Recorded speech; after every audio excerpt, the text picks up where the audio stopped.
Future. Hospitality.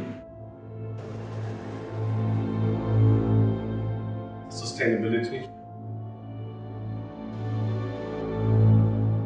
Innovation. Awareness. We have to peak our emissions now.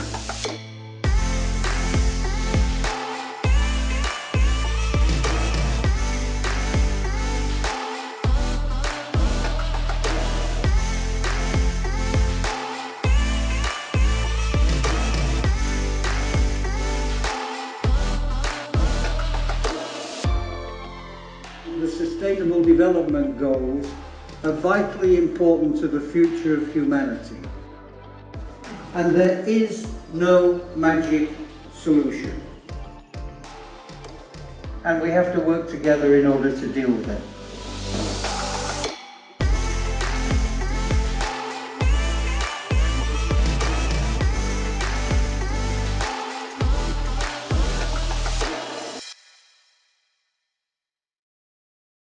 Wonderful. Well, thank you all so much for joining us.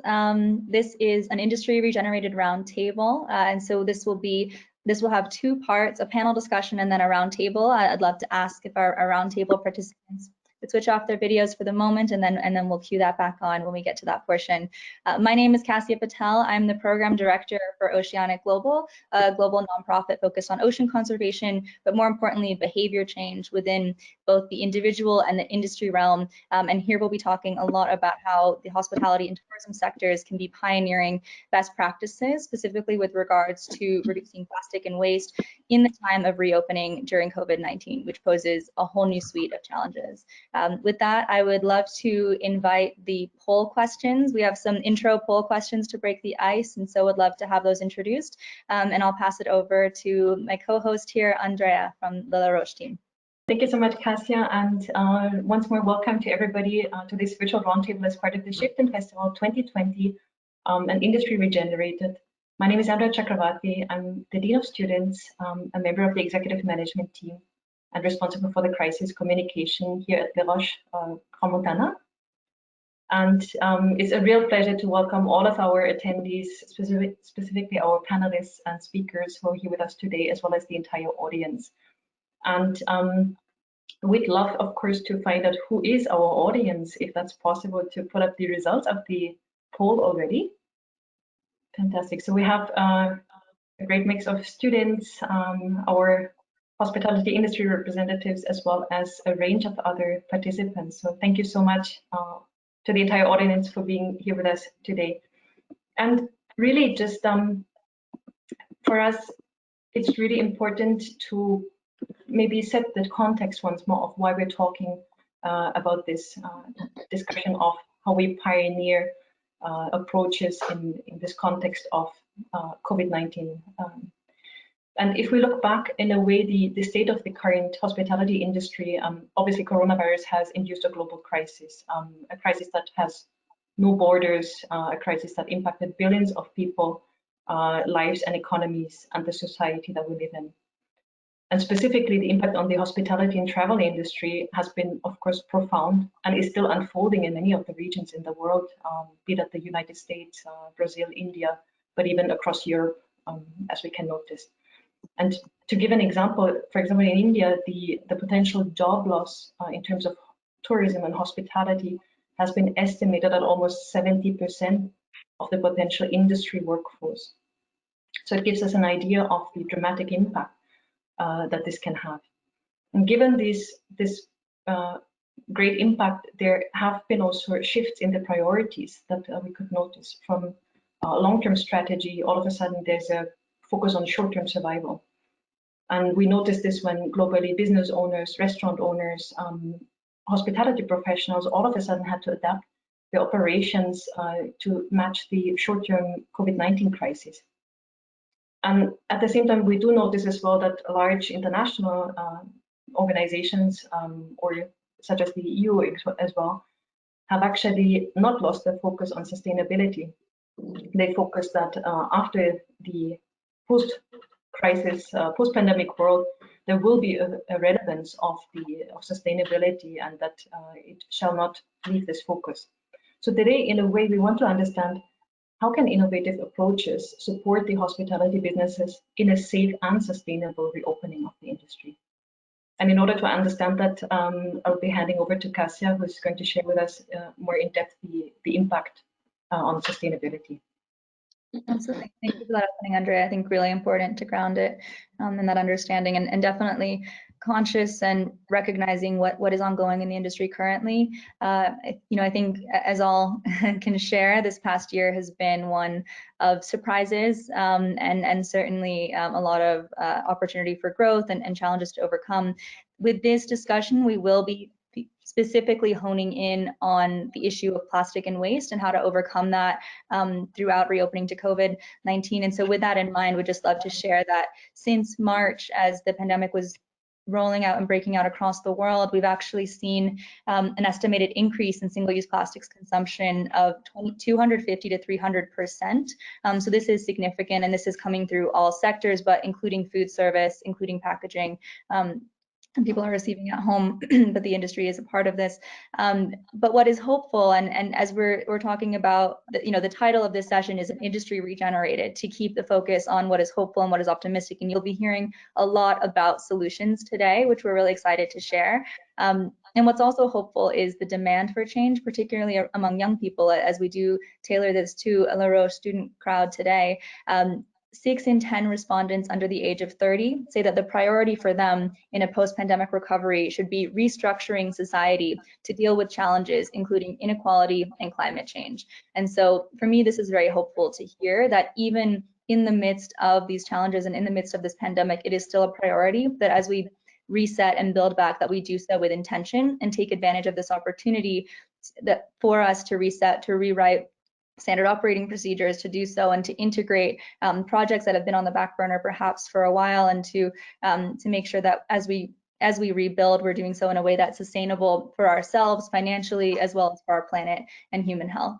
I just want to share also that in addition, this will be touched upon throughout the discussion, but Oceanic Global has actually created COVID-19 plastic-free reopening guidelines, which we worked on as a coalition effort, including stakeholders in the industry, nonprofits, civil society, researchers, and beyond, to highlight how we can be addressing this challenge, and to also highlight the safety of reusables.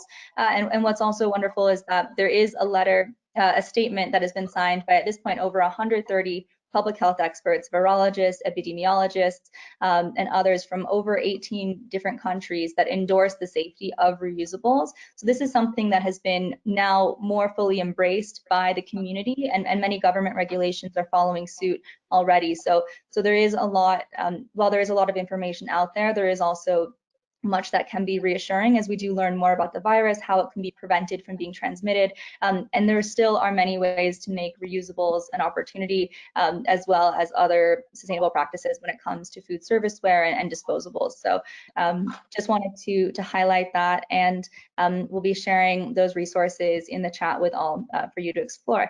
But with that framing, I would love to now invite our panelists to turn on their cameras and to join us here. And rather than us, we will have you all introduce yourselves and share with us a bit about who you are, the background that you're coming in from, and the perspectives that you're sharing today. And then we will launch into a panel discussion and begin asking you all some questions. But would love to kick it off with Franck, if you'd lead us here. Hi, I'm speaking to you from Bangkok, from the Mandarin Oriental, and I'll be leading the group of sustainability for Mandarin Oriental, trying to lead up the way with the different kind of groups in every hotel to shape their leadership in sustainability. I think we've reached a lot of good milestones so far within the group. But it's mainly about how the people are reacting throughout education, getting the shift and the move from an idea, which is a bold statement, to coming to practice in reality. And I like very much to share what we've done so far here with Mandarin Oriental, but also very practical of how we've done that here at the Mandarin Oriental in Bangkok, together with Cassia, and reach some great achievement there with the team. Fantastic. Thank you so much for that, Frank, and really excited to dive into some of the amazing work that you all have been spearheading there and having some of the solutions. Christine, would you take it from here? Sure. Good morning, everyone. Good morning, and welcome to this awesome session. I'd like to first congratulate the Roches team, the Oceanic Global team, and everyone who has been basically organizing on the back end. I think that this is an awesome initiative. My name is Christine Young, and I'm the Group Manager for the Environment, Health and Safety Program at Sandals Resorts International. Not sure how many of you would have had a chance to vacation there, but hopefully some point in time you would get to. We are an all-inclusive chain, locally owned, and we own 17 resorts across 7 islands in the Caribbean. So that includes Grenada, that includes Turks and Caicos, that includes Barbados, Antigua, and of course Jamaica. And we have and we also have the Bahamas. So in terms of the environmental program, Sandals is very passionate about the environment community, apart from our guests and delivering excellent customer service. We are EarthCheck certified. All of our resorts are EarthCheck certified, and we have 9 of our resorts that have been certified over 15 years, which is a pretty long time. And for those of you who are not aware of what EarthCheck is, it is a third-party verification and certification program for the travel and tourism industry. So this is something that we really pride ourselves on. We have we are dedicated to the community. We have the Sandals Foundation, which I certainly must make mention of. And the Sandals Foundation is basically the philanthropic arm of the Sandals Resorts International. So we have done work within the community, work with biodiversity, quite a bit of work with the Oceanic Global and their team as well, disaster relief, education, and we also manage several marine protected areas across the region. So it is indeed a pleasure for me to be here to represent Sandals today, to also learn from the other panelists and the roundtable personnel this morning, and also from our students. So we are definitely we're happy to be here and to represent the Sandals Resorts International this morning. Thank you. Beautiful. Thank you so much, Christine. And Anuj, would you like to take us home here? Yes, thank you, Cassia. Well, firstly, thank you, Roches and Oceanic Global for this opportunity. My name is Anuj Sharma. I'm the General Manager for W Maldives. I've been on the Maldives property for last 3 years almost. I worked with Marriott International for almost 14 years. W, if you know, is one of the iconic youthful lifestyle brand amongst the 30 Marriott International brands. I have personally worked for the brand in 8 different countries and have traveled quite a bit. I personally feel fortunate to be living in this beautiful, pristine location. When everybody thinks of Maldives, the first thing you think of is this private island escape. And that's one of the unique selling point of being in Maldives is this one island, one resort concept. You're a self-sustained island that depends completely on its own resources for managing the operation of the island, from waste management to producing power, water, potable water, sanitation, everything. Being socially distant from the mainland and with little infrastructure, that poses a huge amount of pressure on the resort ownership and brands to manage this properly. I've had an amazing learning curve throughout the last 3 years, learning how to manage the waste and some of the impact that the country and the marine life is going through. When you come to Maldives, you want white sandy beaches, you want clear waters, and you want amazing marine life and beautiful colorful corals. But with the changes in the climate and some of the management, waste management challenges that we have, this is becoming a huge challenge for tourists to come. So I've worked with my team and with Marriott International, many initiatives to protect the environment and reduce our carbon footprint on the island, and at the same time, keeping the sanctity of that and the purity of that nature. So Thanks for this opportunity and looking forward to sharing some of these initiatives. Great. Thank you so much, Anuj, Christine, and Frank, for the introduction. And really, it's our pleasure to be addressing a few questions to each one of you, if you would permit. And obviously, you have all been working very closely with Oceanic Global already, so you have a lot of shared context and learning, and we'd love to bring that back to our audience. And if you'd like, Frank, we have heard in all of the initiatives, you place a lot of focus on the significance of leadership. Would you be able to share with our audience a bit more, why is this important to you, and what is the benefit of really looking at leadership in terms of the success and longevity of those initiatives? Yeah, with pleasure. I think, the companies and we all leaders managing businesses, we need to balance and we need to balance the pressure of the short term and the long term, and seeing how we incorporate the new ideas in order to center and all the environmental issues, but also maintain the financial performance. So it's a thin balance, and you have on one side you have your colleagues, you have your ownerships, your partners, and you have your clients. So if from one day to another we say, okay, we will increase costs because we want to become sustainable, because there is a cost impact, a lot of questions mark are coming up. And is not a set that you can put from 0 to 100 in a short term.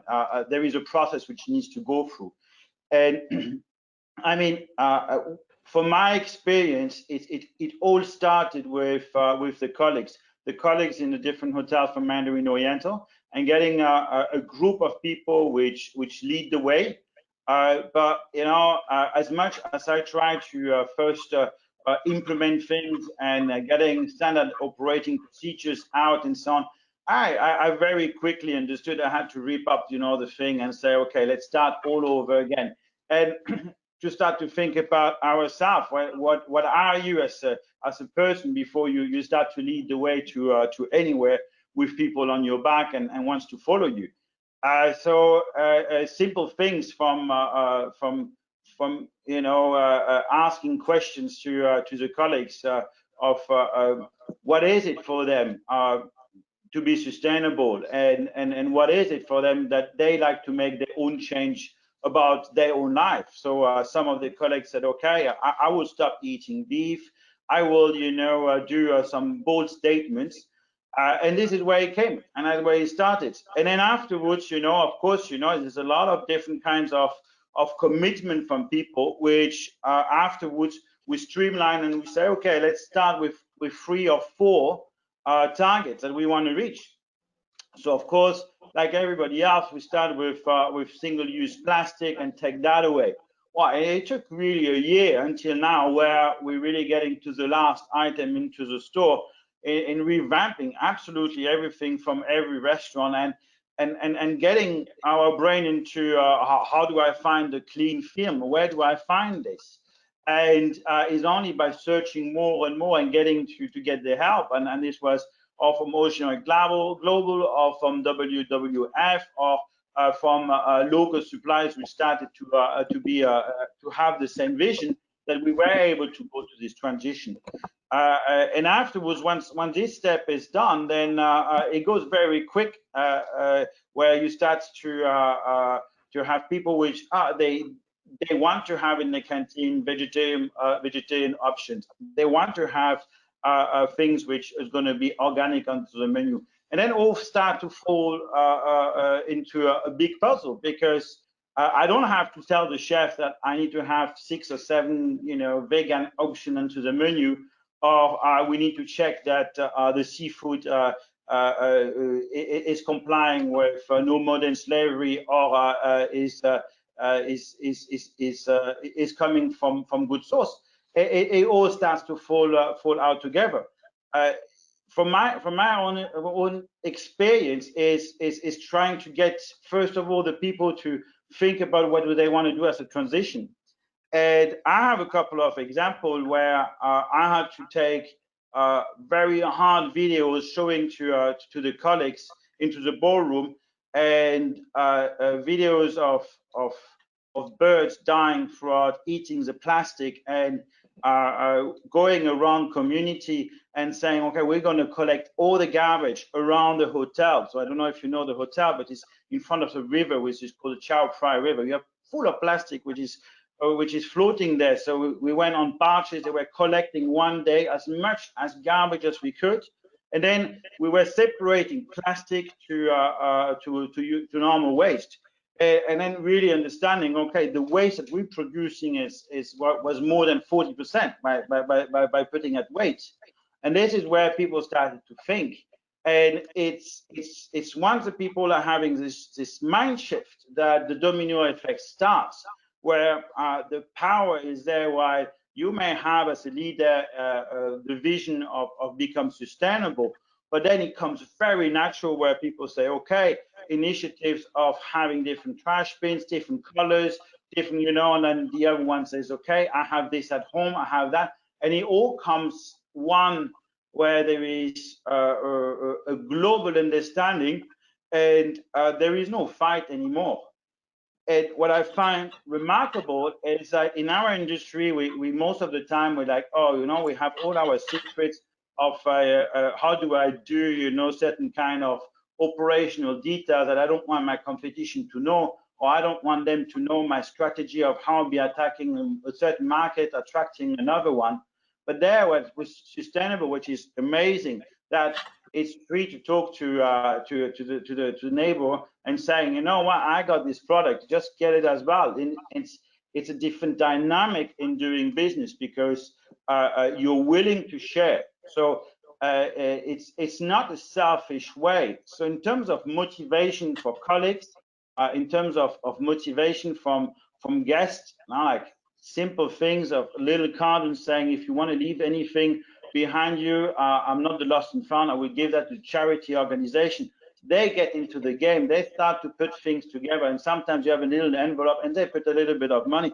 So it gets viral the moment that we tackle that as a leadership, and that the belief starts with the leader. Yeah, and that's all I want to talk. Beautiful. Thank you so much, Frank, for sharing this. There was, I think, so much to tap into in terms of your best practices. What I just captured, and which will lead me to the next question for Christine, if you don't mind. You mentioned this catalyzing the global and the local knowledge, right, where the neighbor shares about best practices. And so, Christine, in your setting, where you have across 7 different Caribbean islands with all kinds of different regulation, all kinds of different levels of awareness. How is that for you and your local teams? And is this a source of potential synergy to learn from the different locations, or potentially even more of complexity? Yes, and thank you, Andrea, for that question, and thank you, Frank, as well. Yes, it certainly poses some level of complexity working across 7 different islands, and they are at varying degrees, let's say, of, accepting the plastic bans and so forth. So for example, in the islands that we operate, we have Grenada, we have Barbados, we have Jamaica and Antigua, which are on board in terms of plastic ban and styrofoam bans as well. So that is really good that we have that to work with from a governmental standpoint. But what we did as a company is we made that decision on our own that this was the direction that we were going. And the fact that we would have had the governmental support would have increased it a lot, would have been way more beneficial for us. But I think as a company, we also had to step out and make that decision, because we all know that sometimes if we wait, on various governments and other entities, things may not happen or they may not happen in the time frame that we want them to. So what we did as a decision, made a decision as a company to launch out and to pursue this. the fact that we have within our EarthCheck program a strong waste management component, because EarthCheck basically focuses on energy conservation. So, you know, we have our LEDs, our energy saving bulbs, our photocell and so forth, our energy saving program where we monitor and manage energy on a daily basis. We have sub-metering for energy and also for water. And of course, waste is a huge component. We also have challenges being a small island developing state, because I know sometimes in the larger countries, you may have recycle plants, etc. But within the smaller islands, it poses a bit of complexity. We have had challenges with that.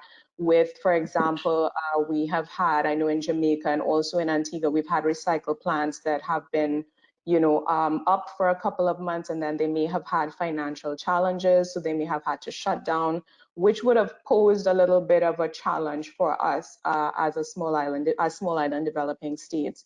So what we have done is in various areas, we've creatively tried to also utilize, you know, the waste that we have in other ways, right? And I must say as well, I would like to recognize the country of Antigua, which was one of the first, I believe, to initiate the plastic ban and the styrofoam. So that was really good for our resort in Antigua. Antigua recently also won the Sustainability Award in terms of from an island standpoint, which is really good. They have managed to cope with the challenge of not having, let's say, the stability of a recycle plant all of the time. What they have done is they've initiated on, I think it's like a waste to craft program. So they have encouraged several artisans and persons who are involved in craft, artists, etc., to utilize the waste for arts and crafts. So this is an excellent initiative, and this is an example of, you know, some of the things that we either currently do or we would like to support in the midst of the challenges that are posed within the islands. I think from a legislative standpoint as well, it's important for anyone who's launching out on a waste management program, and this goes for the students as well for the future. It's important to understand the legislative framework, yes, but also see how you can think outside of the box, because if we think constantly in the box, we're going to be trapped in the box. So we have to think outside of the box in terms of things like that, you know, turning, I think they call it upcycling, you know, where you change the waste into actually craft items. So that's one of the things in terms of the challenges that we've had. We've also, as a company, rolled out our own waste management plan, which looks at in detail the various types of waste throughout our resorts, throughout our villas, our golf courses. And we have looked in detail at each type of waste, the quantity, and how we can either, you know, divert it. We start at the point at which we will rethink the process. So we have a rethink, reduce, reuse, and recycle in that order. So we also look at responsible procurement, which is one of the reasons why we partnered with Oceanic Global to give us alternatives to our purchasing processes. And that has worked very well for us. We recently introduced, well, last year, the plastic straw initiative, the paper straw initiative, right? So we cut out the plastic straws, and that has had, you know, tremendous benefits with both the guests, the community, and also our team members. So we have definitely seen the benefits of that, cutting out stirrers in our gift shops and so forth. We now have paper bags, and we have, you know, changed a lot in terms of our procurement practices. We're currently in the process as well of revising our responsible procurement policy, because I think everything starts from the planning stages. So it's well and good to have ideas, but I always tell my team, if it's not written, it's not done. And if any of them are on the call right now, they know that that's what I stand by. So once you develop a policy, once you develop a plan, how am I going to actually execute this via an action plan? Who's going to do it? What do we need? And you know, you will be assured of a higher level of success in that way. Thank you so much, Christine. And it's great to see that through the partnership with Oceanic Global, really there has been so concrete examples of what is possible to be changed, and which leads us in a way to Anuj as well, because we heard there have been quite specific projects and initiatives, such as the single-use plastic water bottle elimination that you were able to introduce.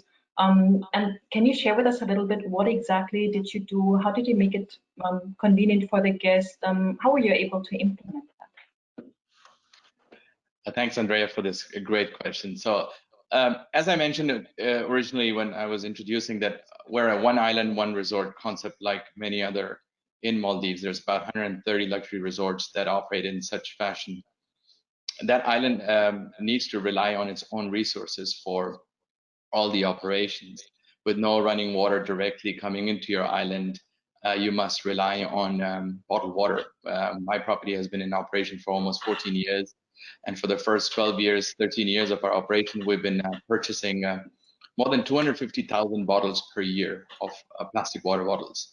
And when you think of luxury, you think about opulence, about having as many choices as possible and as many times as possible. So our guest expectation is that I want 6 to 10 bottles in my room, every day replenish, and if I use them, you need to bring them more. That poses a challenge on many different levels. Most of us who are the viewers here, maybe students or other industry people, you think you can go and buy a bottle of water. It's not so simple in Maldives, and because you're in the middle of the ocean, it needs to come on a weekly supply boat, which is a barge that comes twice a week to the island and brings these supplies. It's a heavy equipment because it's water. It's quite heavy, and it's bulky. The volume of the item that comes on the island is huge. The other problem that poses, apart from bringing this, is to get rid of it also, because you just can't store all the waste that you create on the island.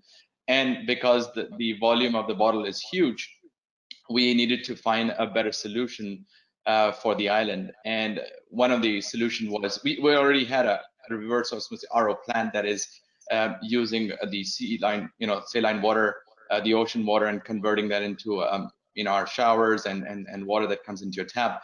But the idea was to convert that into a bottling plant which is potable water, drinkable water. And we took this initiative to build a bottling plant on the island. It was a small investment of about $26,000 to do an initial setup.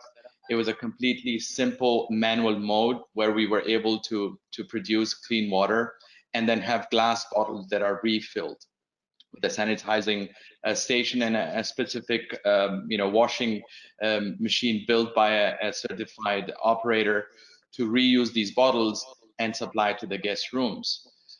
Of course, that immediately reduced the amount of bottles that we used. Like I mentioned, in 2018, a stabilized year, we were using anywhere between 230 to 240,000 bottles a year. And in 2019, with the reduction of these usage of plastic bottle, we came down to only 7,000 bottles used. You also have to understand it's an island that is housing not only guests, but also employees. At the W, we have close to 300 employees that live on the island. And 200 guests, let's say on a busiest night on a full occupancy with 77 rooms only, you're looking at 500 bodies on the island that could be needing water. So this needed a full holistic approach from the back end where the employees are involved and also the guest perspective. So we launched this initiative in 3 different phases. First, we launched that in our employee accommodation areas, which each floor has a dispenser that we install, so our employees could go and collect water and use their reusable water bottles to refill their water. And twice a week, we facilitated sanitization of those bottles so that they don't need to think about if my bottle is going to be clean, just to make it more convenient, and the adoption rate becomes higher when you facilitate that such convenience. So after successfully launching our employee section, we were able to move that to our guests, where we offered guests this bottle in their room. We had to jump some hoops. I'm part of one of the largest hotel company in the world, the largest hotel company in the world, with 7,000 hotels operating.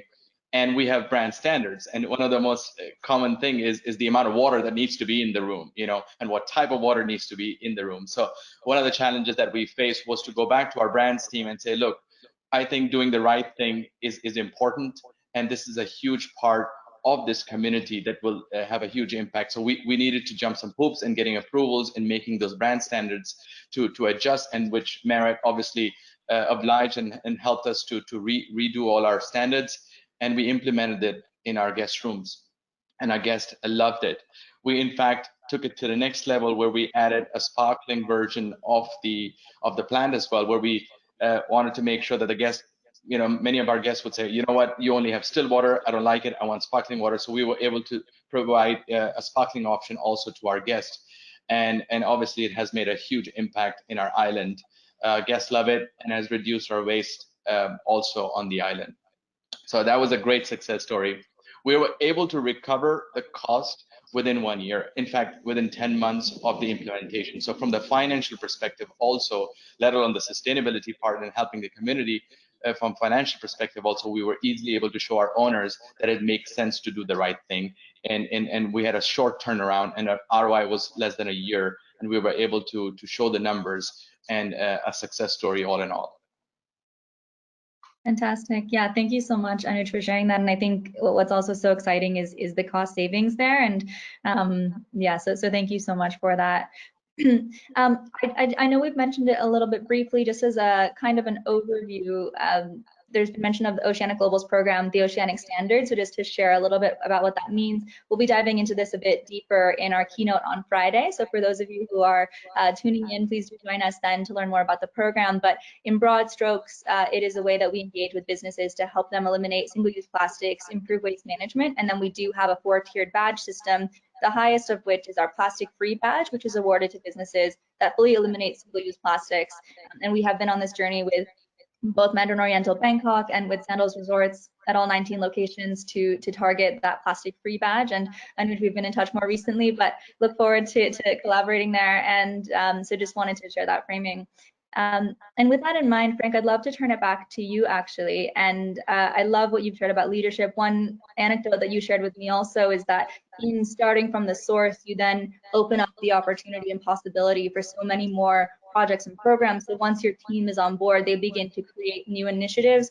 One example being the chefs who are now very much on board with reducing the concept of waste, that they're creating new ideas to create kombucha from food waste scraps. And I thought that was really beautiful and exciting just to see the creativity that's then coming from different sectors when you do start with leadership. Sort of continuing on that thread, I know that in achieving and working towards achieving the plastic-free badge, it's been a wonderful motivator for your team. I'd love to hear a little bit more about that from your perspective. And then also, I think one of the major overhauls that you all have been able to accomplish is a focus on waste management training from the beginning. And so within Mandarin Oriental and the 2-week orientation for new hires, waste management is a major component of that. So would love to open it up to have you, if you'd like to touch upon that. Yeah, I mean, I think we reached a lot in terms of reducing our plastic, and this was the beginning. But if I recall, it's been even more than that. Is when we started to have those conversations with the different leaders and saying, what are we doing? And they start to come with their own commitment. I saw the need for educating ourselves as leaders about what is sustainability, and it starting to become viral because what is being provided by the Oceanic Global Badge is that we put the bar very high and we say this is a target, and team really like that, to have a target. They really want to push the boundary to the extreme and saying, I reached it all together and we went on top of the hill, and we're celebrating that. And it comes from not only one person pushing, but they're all together to where we want to be. So if it's like, yeah, I mean, very quickly, no more, plastic bottles in any of the rooms. We started to speak about having a Nordic water, which is like the same that has been done so far in terms of rebottling, but started to say, but why should I take the bottle from one side to another? Let's install that in every restaurant, and we start to install that in every restaurant. The other one said, okay, let's do the mini bar. We start to do the mini bar and say, okay, it's all plastic free, it's all biodegradable, and then another will say, stop. I need this to be in a radius of 15 kilometers around. Let's get all the producers around, let's repackage them, let's put them our recipes and so on. And it became really something significant for the hotel. And when you enter as, and I always highlight the question, like luxury hotel, very high expectation, how is this going to work? And the minibus we're just up 20% in next month, yeah. And then we've changed all the bottles in terms of wet amenities, and we partnered with an association which takes back, and we thought, okay, the best was to do aluminium, and they were taking back the aluminium, and then they were doing wheelchairs, and it works fantastic, where people just taking them with them. We put them in the shop, they buy it. So it became a real added value to the proposition that we already had as a luxury resort.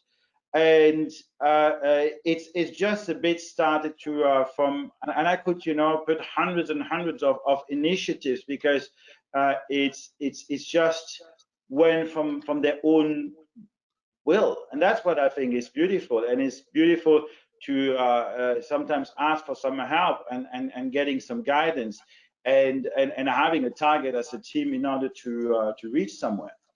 But just coming back to the education point, you need to educate yourself, and then afterwards you realize quickly that you need to put policies, procedures, and you need to get material. You need everybody aligned in order for us to have some discipline, because without the discipline it doesn't work. So it's been well accepted, and we spend a lot of time to put the process in place of that everybody is getting trained.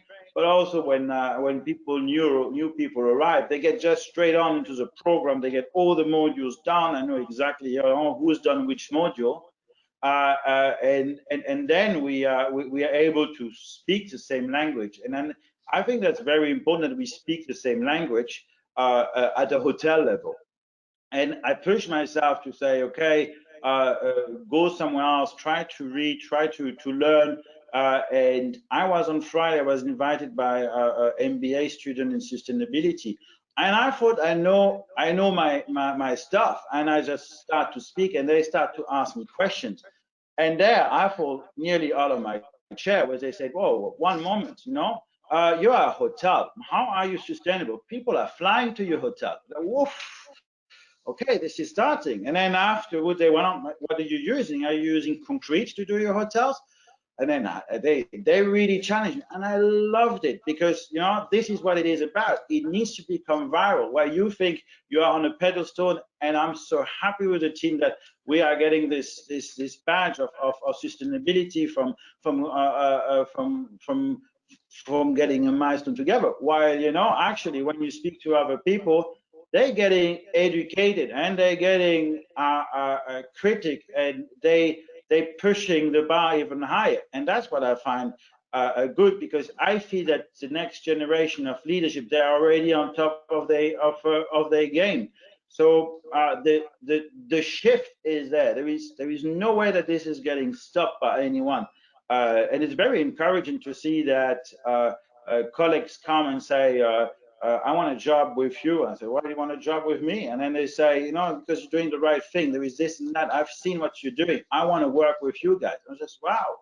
And it's refreshing to see that people want to join you, not because, you know, you're having a marketing image which has been polished by specialists, or you have a reputation of having a great service.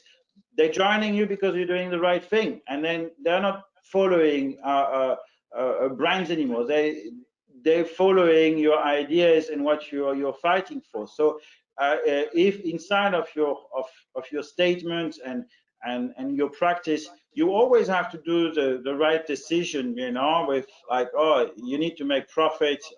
We always push to make profit, and we have to, in terms of responsibility, there is no other choice. And we need to grow every time a little bit more. But on the other side, it doesn't mean that you lose your identity, that you will do something for your community, and you will do something for the environment. So we've been rebuilding schools from scratch. It didn't cost us much. Going with buses, we've done an activity. We repaint the whole school in 3 months. The school is brand new, and kids have a great place to be educated. And at the same time, we tell them, you know, we're going to teach you about waste management for one day. And it's not me, it's a team which is getting that done together. So I think my great learning curve it was first to look at myself and saying, you know, is this the right leadership that you're doing? Are you able to change a couple of things in your life? I decided to become vegetarian. I don't own a car, but you know, it's afterwards people were able to follow the moment I just clean in front of my home door. Beautiful. Yeah, thank you so much for that, Frank. And I love that you're always open to be challenged and to push the envelope. And one thing I think that has been particularly inspiring in the way that you've been tackling this waste management piece is that it's certainly not easy. Some of the choices that you all are making in this specific, you know, separating waste that it be recollected by specific suppliers, and that takes a full team effort. So I think that really just speaks to the success of the education, the training, the leadership, and also in engaging your vendors, as you've mentioned, looking really to be working with those that are in your local community, and also vendors that are delivering even produce packed in plastic packaging that your team is refusing to accept on site, and pushing that onto the vendors to handle and to manage and mitigate. And hopefully that then sparks a domino reaction up the supply chain. And you know, so people are saying, oh, Mandarin Oriental Bangkok doesn't accept plastic. What can we do and how can we change that? Maybe other hotels will start to follow suit. And I think that's industry leadership right there. And I also know that the Bangkok location has been leading the way in many senses for the Mandarin Oriental family. So just wanted to give a recognition to that, and thank you for sharing. Christine, thank you so much for sharing the successes so far, and certainly managing the different policies and waste management infrastructure across 7 islands can be a juggling act. And so it's really impressive as well what your team has accomplished and how you're able to constantly adapt and adjust within each circumstance. And I know that that's something that we've discussed certainly. I also just would love to highlight and shout out that for having 19 locations and the breadth of that, when we began by tackling straws, that actually eliminated 21.5 million single-use plastic straws every year. So it just goes to show how this impact can scale, and how by tackling truly from a company perspective with all locations through a centralized procurement office, which is possible in this case because of that infrastructure, how this has been really impactful. And then also leaning on local distributors and suppliers wherever possible. I know you've mentioned both EarthCheck and your experience with the Oceanic standard. I know this is really coming from a CEO level and from the leadership in the top down in that sense, and hopefully, you know, baked into the culture. Could you just share how you feel perhaps that culture then leads to the success of these initiatives? I know that your champions at each location are tasked with both sustainability and health and safety, which I feel is even more relevant right now, and how you all have been able to, because of that dedication and drive, be able to honor both commitments. Right. Okay. Thanks for that question, Cassia. So I think the love of the environment and the community actually stems from our chairman and our deputy chairman.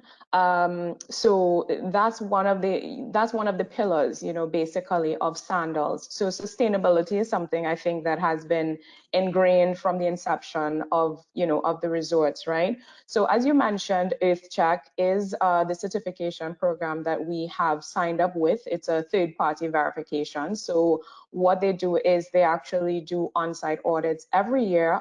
This year, we actually, due to COVID, we actually did not do the audit, but we will be doing it next year. So EarthCheck, as I mentioned, looks at energy, it looks at water, it looks at waste management. So for the waste management program as well, the team is charged with the responsibility of actually not just listing out what the waste products are, but on a monthly basis, we take an account of each one. So let's say, for example, they would estimate the food waste, estimate the paper waste, the cans, etc., and then we would, from there, eliminate and divert the waste, right? So I think that the fact that the chairman and the deputy chairman are so passionate about community and the environment that it is an easy sell for our team to be a part of that.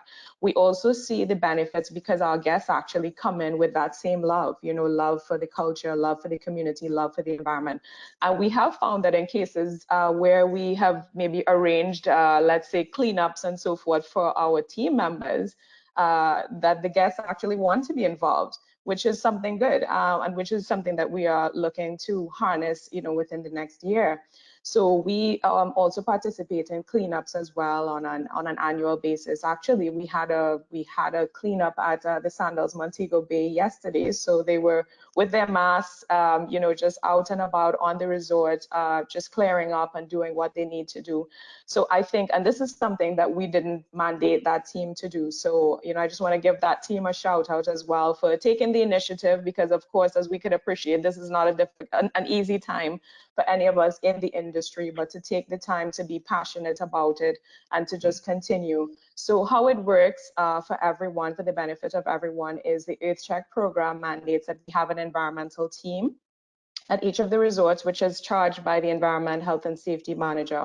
So that person sort of pulls a team together from each of the departments so that it's not just like a top-down approach where the environmental manager sits and writes out everything and just, it's command and control. No, it's a very democratic, and, stakeholders are involved. So we involve the team members, we hear from the rooms division, we hear from the kitchen, and we have representatives from each department on that team. So that team is basically the ones who are that's like the environmental engine of each of the resorts, of course, along with the Sandals Foundation, which works closely with those green teams as well. So I think that has also, the fact that the team members have, it's ingrained in them. So we don't have to sell the program to them. We don't have to push too hard, because it's already within their culture, within their minds.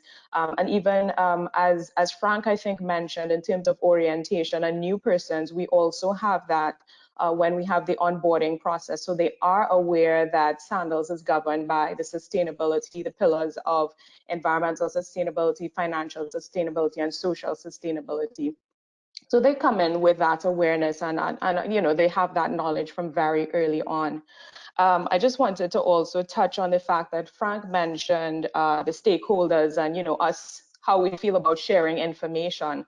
I think that's an important point, because I think it's important for us as industry professionals to share information. So I know, Cassie, you were involved in this last year for us. We held a workshop with the Jamaica Hotel and Tourism Association in conjunction with University of Kassel and also Oceanic Global, where we actually it was a networking workshop, really, so that the industry professionals from other hotels, from Sandals, we had contractors, and we also had suppliers.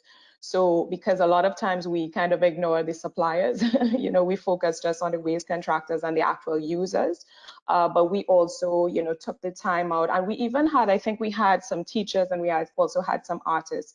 And we did have some benefits from that waste management workshop last year, some synergies persons were able to contact. I think we had an artist who was also involved in changing, trash to treasure, that sort of concept. So I think that was a point that I wanted to mention as well, as industry professionals. It is important for us to share, important for us to engage our stakeholders, so even the community members. So we have at Sandals South Coast in Jamaica, we have launched one of our waste management programs where the community is actually involved in the recycling of waste. So that's that was a project that has worked very well. We also have my own team being very innovative. So some of them have constructed bins from plastic bottles where they put cement. Don't ask me the details of how it's done, but they have done it, and so it's there on resort for them to use, and they're very proud of it. So the encouragement of innovation is what we're really after. Anuj also mentioned managing luxury with sustainability, and I think that's an important point as well, because we all have that challenge. We want to cater to our guests, but I think the fact that the guests are coming in with that sensitivity, and they're actually after it. I think I was reading a report where it mentioned that guests are more inclined to vacation in a resort that is more sustainable, that cares for the environment and the community. So the buy-in comes in, with the guests at that point as well. So just to wrap up the question, the response, Cassia, so that yeah, our team members and our community and our staff, etc., they're very tuned in to the fact that waste management is an important thing and that they can also do these things in their home. So it's not just for the resort, but we extend it to their homes and their communities as well. Beautiful. Thank you so much, Christina. I also love that you mentioned it starts from a place of love, which is very on brand for Sandals and absolutely makes sense, and appreciate very much that extends now to the guests and the community who are on this journey with you. Yes, thank you. And Anuj, just to turn to you for a final question before we open up to our roundtable. Thank you also for sharing about the incredible successes you've had with eliminating single-use plastic water bottles. I think what's so special, you've mentioned that W Maldives is an island resort, as are many in the Maldives, but I think, you know, an island is an incredible proxy for a closed system and what we're experiencing on a global and broader scale. And so, you know, you're very much accounting everything that's coming in, everything that's going out. You have to pay quite a bit to export waste, and so it makes sense to reduce waste. And I think, you know, if we actually zoom out from a macro scale, that's true in every case. It just may not be as visible as in the case for an island. So a lot of lessons that can be translated to any circumstance and any venue there.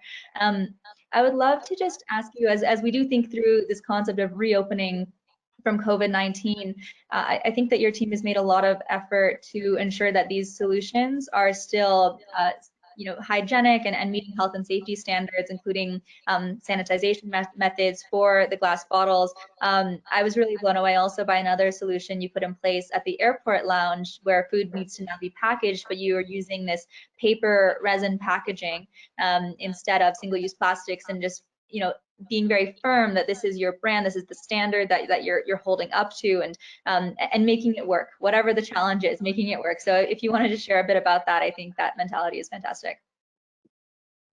Thank you, Cassia, for that's an amazing question.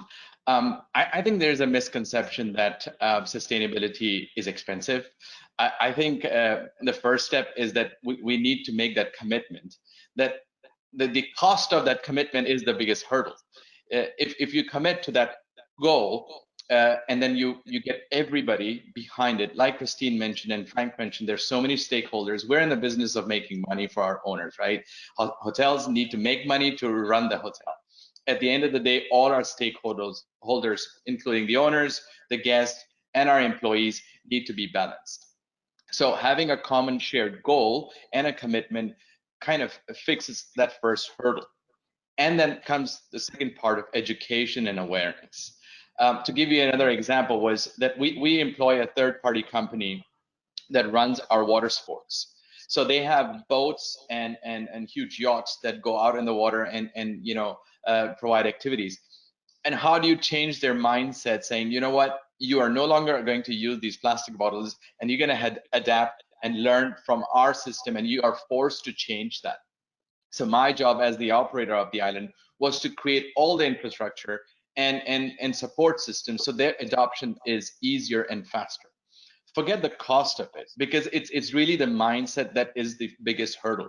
Once you get past that, once the stakeholder, which is the supplier of our water sports company, understood the importance of this change, we even in fact told them, you know what, we will supply the bottles for you. You don't even need to buy the bottles. We'll buy it for you. Just make this commitment and come along with us. And guess what? They refused that. They said, you know what, don't worry about it. We're going to buy our own bottle and we're going to learn from you what you have done. So I think it is really about commitment and the mindset change that goes above and beyond all the expenses. Like you mentioned, COVID protocols are very restrictive. There is a lot of challenge in sanitization, but it doesn't have to be. It is again going back to that point that you have made a commitment and we all are behind the same goal as to remove the plastic from the island. So we have used this paper resin made coverings, which is clear. So the food materials are still available and visible for our guests who come to our business lounge at the airport and be able and we have made a little, you know, information, a flyer that says pays to be green, and the awareness is there. So it's not just about execution, but it's really about the awareness of the customer and the stakeholders, because ultimately demand creates supply. And if our guests are aware and there is a buy-in, and if they are choosing us over the other competitor, it is automatic win on financial front. And I don't need to convince any owner when you understand that you have a competitive advantage. So that's where the sell is from. It's making that commitment and just going through and through. Fantastic. Yeah, thank you so much for that, Anuj, and that passion really comes across very clearly. But that is fantastic. So would love to, I know we're coming on time here a bit. I would love to introduce our roundtable participants to join us and to turn their cameras on and enter the room. And in the meantime, for the organizers, if we could throw up our next poll question and have everyone re-energized and continue the conversation. All right, we'll just do a few quick questions. Okay, awesome. Good to see who's in the room. And then we might just have another one to see how this conversation has been shaping views and perspectives as well. So would love to begin our roundtable actually by passing it across to Giovanni, who has been working very closely with us on the Roches side and actually helping to curate and do a lot of this organizational back end. But Giovanni, if you'd like to share a bit from your perspective too, just how the Roches reopening story has gone and how that translates to how we engage with the industry. Well, thank you very much, Kasia, and thank you very much for all the speakers. And it's kind of repeating a little bit what Franck, Anuj, and Christine said, because we kind of face the same challenges with just different stakeholders all together. When Franck, for instance, started to say how we can make something coming together in real life and meeting financial performance, clients, owners, and all of that. This is basically us as well, like where we have our owning company. I mean, at the end of the day, we are a private school, so it's obviously there is a financial component, but we are an educator, so we need to be able to pass the right message. And for us was key, exactly as Franck said, is that it's important to give to get the why to the students and why to all of our colleagues. We should do something.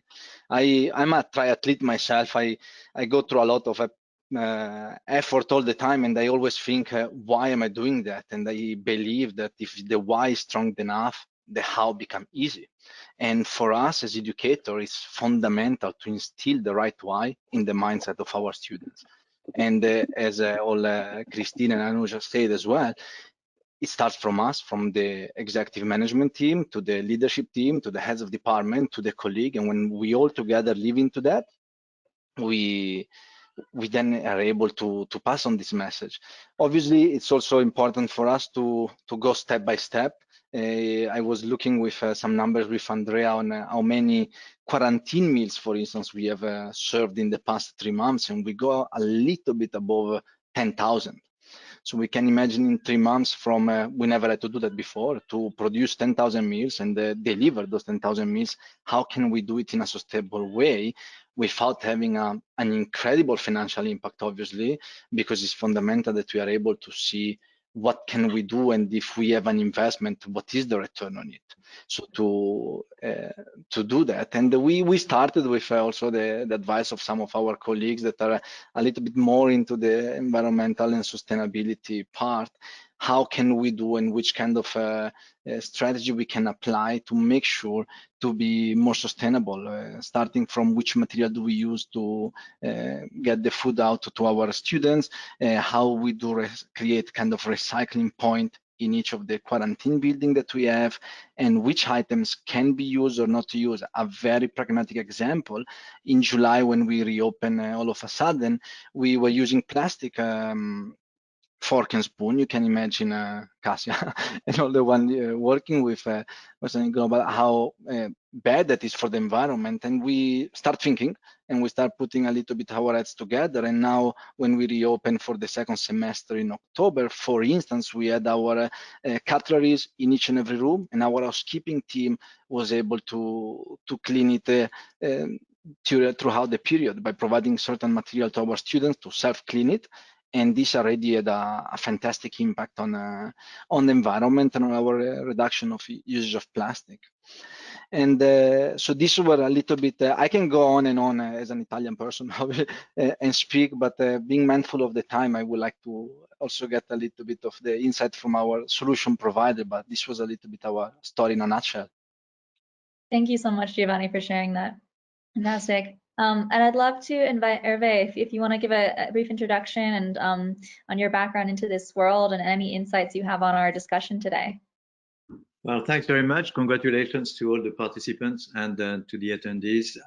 I actually was born in a hotel, in a small inn in the Loire Valley. I think that's where actually I got this positive virus for the environment. And I worked for almost 40 years in beautiful inns, like the Crillon, the Plaza Athénée in Paris. So I opened the Plaza Athénée in New York, and I was at one point the chief operating officer of Kempinski, and I was in Geneva, not far from Crans-Montana. And then I worked 10 years in New York at the Barclay, and now I'm in Connecticut actually. And in Confucius said, we have two lives, and the second one starts the day we realize you only have one. And when I turned 60, which was recently, I decided I would go my own way and really work for my passion. And I developed this passion for sustainability in the very early years of 2000. And actually, I'm happy to see Anuj here because one of the drivers actually talking about plastic and talking about waste what happened to me in 2000 when I was visiting a beautiful resort in the Maldives. And in the bathroom, there was a little sign saying, please take your batteries home because we don't have the facilities to treat them. And that really shocked me. I mean, in a constructive way, let's say. Another event which happened to me as well, I was in Hawaii in 2003, and I discovered this incredible gyre, and everyone has heard about these gyres. You know, I call them plastic continents. People call them plastic oceans, but the largest one is between Hawaii and the west coast of America, and it's as large as 2 states of Texas. And this really shocked me. And I said, okay, in my business, and I really started to talk about sustainability. I actually coined the term sustainable hospitality in a white paper in 2006, which Cornell reproduced in 2008. But I really started to talk about sustainable hospitality very seriously and implement it in my hotels, in the hotels that I was managing directly or indirectly. So now I'm passionate about it, and I'm very happy to really spend my life working on this passion. Thank you so much, Herve, and for our speakers. I'd love to invite Samir to share with the audience a little bit now. Samir is one of our Les Roches Marbella alumni, and is also the founder and entrepreneur himself. And Samir, obviously, you're based in Lebanon, in Beirut at the moment. Yes. And you're with your company of Blue Ocean Creations. From what you shared with us before, your focus is a lot on local tourism as well, and really seeing how there can be experiential travel by immersing people in the local environment. Obviously, your environment currently in Beirut, especially for this year 2020, has been very hard, not only for COVID reasons, but also given a lot of socioeconomic and security challenges that you had to tackle. Share with us a little bit your perspective from where you are based and how, from your reality, this discussion appears to you. شو اسمه here شو اسمه things are a little bit شو اسمه shaped differently, you know, because of the COVID situation and also because of what is happening with the شو اسمه situation. So the consumer behavior here changed a little bit شو اسمه concerning to like the waste management, where they shifted a little bit more toward how they will شو اسمه sustain to live, you know, basically. So the priority that they are شو اسمه now having is a lot more like how to cope with this شو اسمه COVID measure. Before that, they would be before that they get to this شو اسمه sustainability thing, because like here we do not have the شو اسمه government help. So like basically the government, the like businesses they need to reshape themselves by themselves. So it has been a big challenges, and what we are trying to do now is that to focus on like the local tourism, so like the small businesses can sustain, so they will be able to serve better later on and go to this sustainability thing, you know.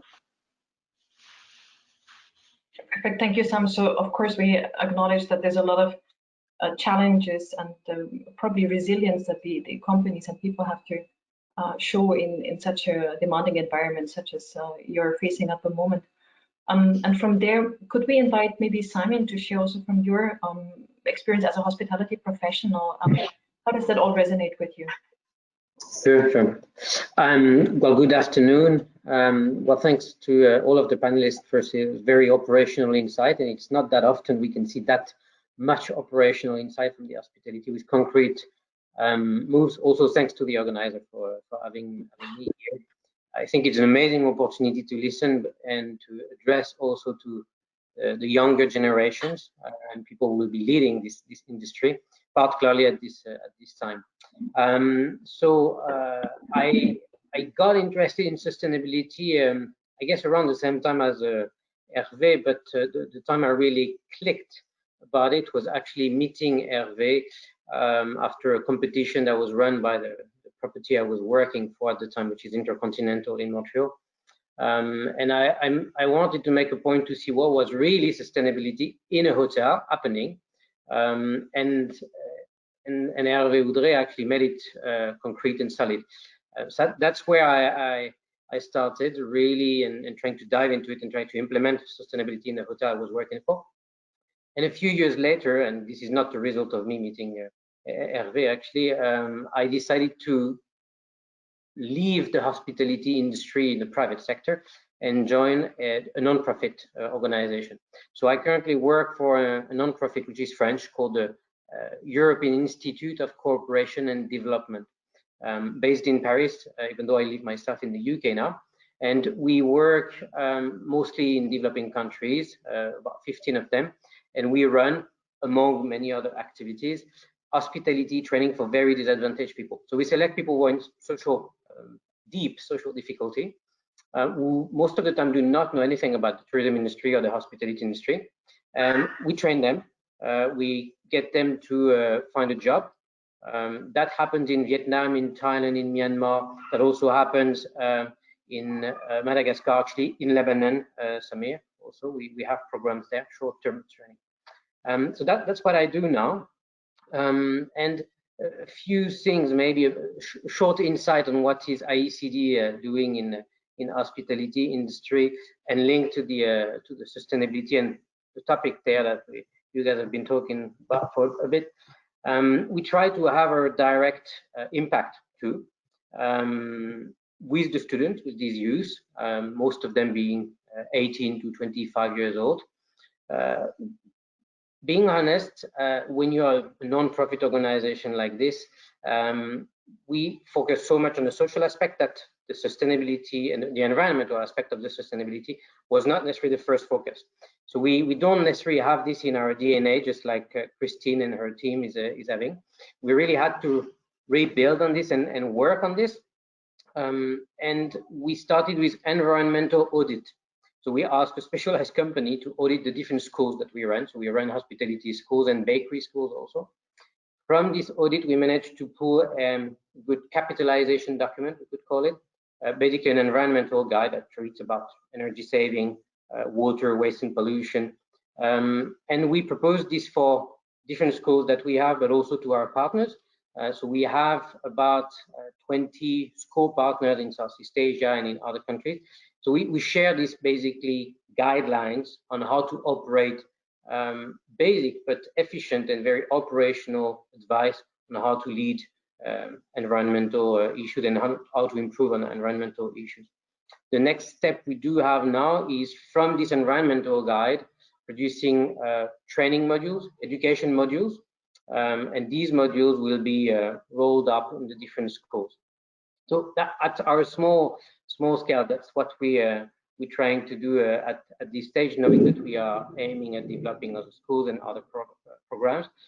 And I would conclude this introductory point in mentioning one thing. The reason why we do it is obviously because we believe in it, but also because it is becoming more and more demand from our donors, from our partners.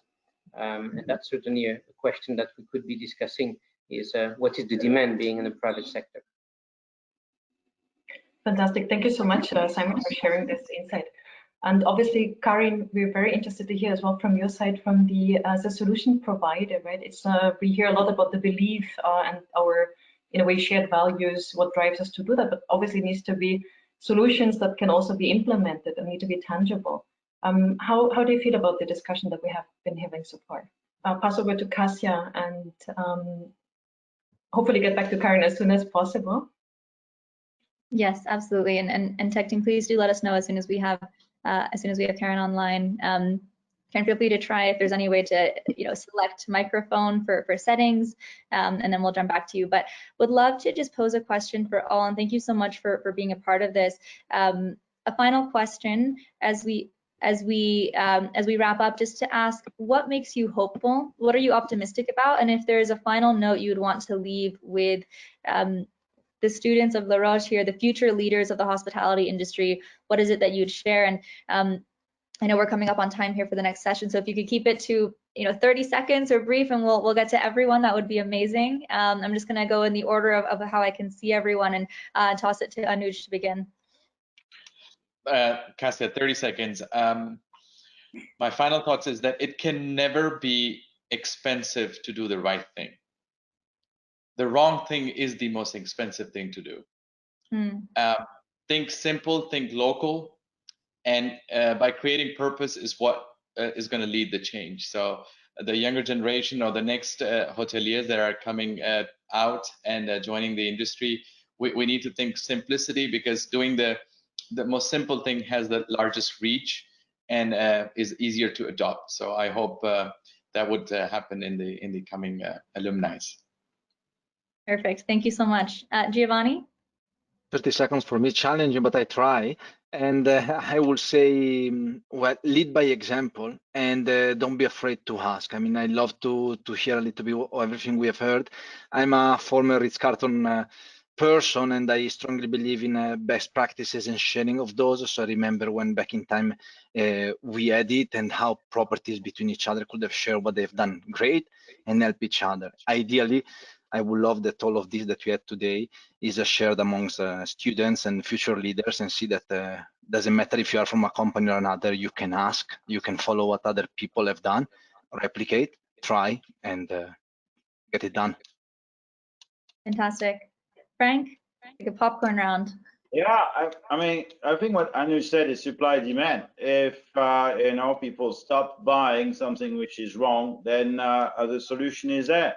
And it's very encouraging to see partners like Virtuos and other big names in the industry, which are saying they're giving already the sign that they will give priority to hotels or to suppliers which are providing an alternative. And it's a way that is going to go and move forward. As long as the demand of going to hotel which are making an effort, they will win, and then the one which will not be in the game, people will just simply stop going there. Yes, absolutely. Can you hear me? Yay, yes.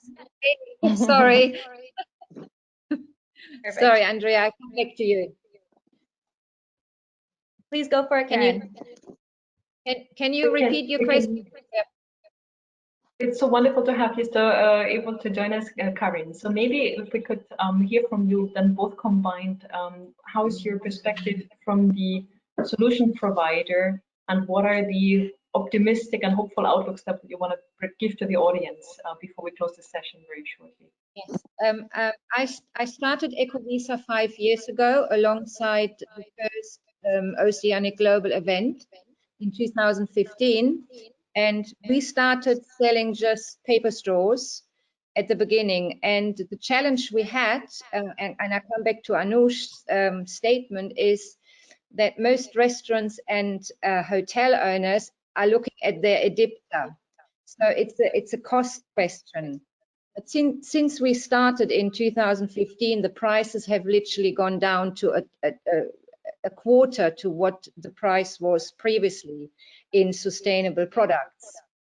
And right now, after COVID or in COVID, more and more companies are actually switching over to sustainable products, which is really nice to see.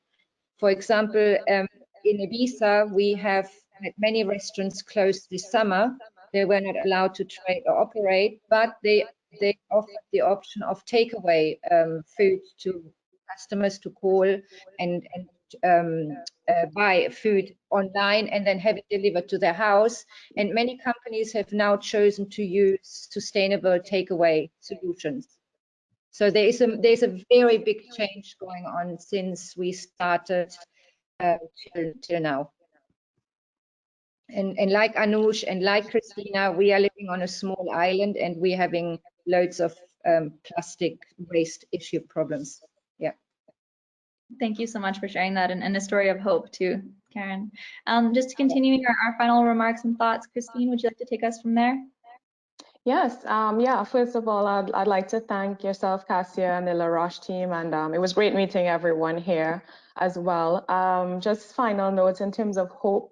I think I'm hopeful that the 2 C's that we are challenged with these days, which is climate change and COVID, the pandemic, I think we're at an exciting stage because we're able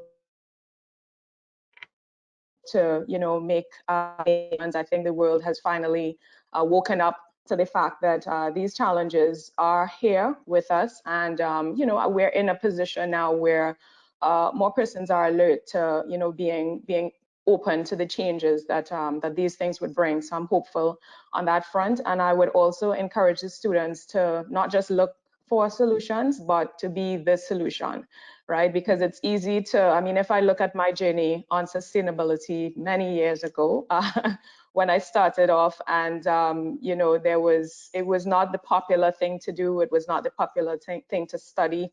If I listened to anyone back in that time, I wouldn't be where I am today. So sometimes it's a lonely road pursuing sustainability in the sense of, you know, financial, social, and also environmental. But I think in order to be a catalyst of change, you have to be willing, you have to be brave, you have to think outside the box to really, you know, be a catalyst of change. As I said, it is a lonely road, but I was reading up on horse racing recently, and you know, the horses are bridled and they have on their blinkers so that they can keep their focus. So I think if it's one image I want to leave with the students, it's not to be, I'm not saying to be myopic, but to be focused and to stand your ground and move towards your target. Amazing. I love that image, Yeah. and this bravery. All right, so these 30-second wrap-ups, Herve? Hi, thank you. Well, I'm like Christine. I think that out of every crisis come opportunities. And I must say, as I was saying, you know, 20 years ago, there were very few of us talking about sustainability. Today, 20 years later, the world is talking about sustainability. So as much as I'm concerned still for climate change, and hopefully now the countries are saying, you know, they're committing to the 2050 Paris Accord commitments, but I'm still optimistic for sustainability in general. And to the students, I would just say, try to educate yourself, go online, go on the websites of Oceanic Global and others, and just subscribe to as many e-newsletters. They're all free most of the time, and you can learn a lot, you know, by yourself. And then the last note is, there's a gentleman that I really admire. His name is John Elkington. Some of you may have heard about him. He's the one who coined the term triple bottom line, profit, people, planet, in 1994. And he's actually the one, when I read his book, which is called Cannibals with Forks, which is interesting title.